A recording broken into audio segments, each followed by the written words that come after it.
আজ যাচ্ছি তারা মায়ের কাছে, তো সবাই বলো জয় মাতা।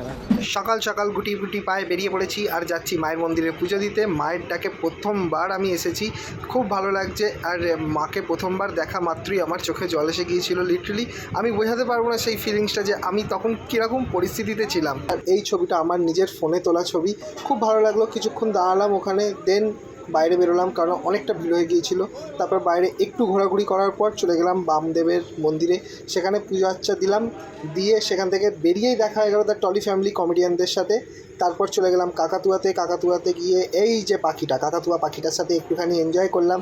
বেশ দেখতে ভালো লাগলো, ফার্স্ট টাইম দেখছি কাকাতুয়া। না, এর আগে পুরীতে দেখেছিলাম আইসি।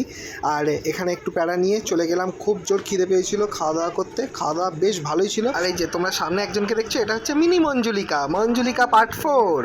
তারপরে আমরা খাওয়া দাওয়া করে ফ্রেশ হয়ে বেরিয়ে পড়লাম, যাচ্ছি ঘুরতে। বেশ গ্রাম্য পরিবেশ দেখতে খুব সুন্দর লাগছিলো। তারপরে চলে গেলাম ঘুরতে। প্রথমে আমরা গেলাম বাঁকড়ায় মন্দির এবং জগন্নাথ মন্দির বন্ধ হওয়ার কারণে আমরা ওখানে ঢুকতে পারিনি, বাট বাঁকড়ায় মন্দিরটা ঘুরলাম, বেশ সুন্দর লাগলো, বেশ বড়। তারপর গেলাম শ্রী নিত্যানন্দ দেবের জন্মস্থানের দিকে।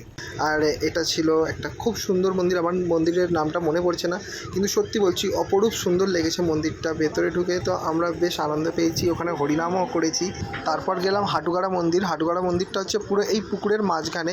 তো বেশ ভালো লাগলো, ফার্স্ট টাইম এরকম মন্দির দেখলাম, এর আগে কোনোদিনও এরকম এক্সপিরিয়েন্স হয়নি। তারপর গেলাম শ্রী গৌর নিত্যানন্দ মন্দির, নামটা খুব কঠিন।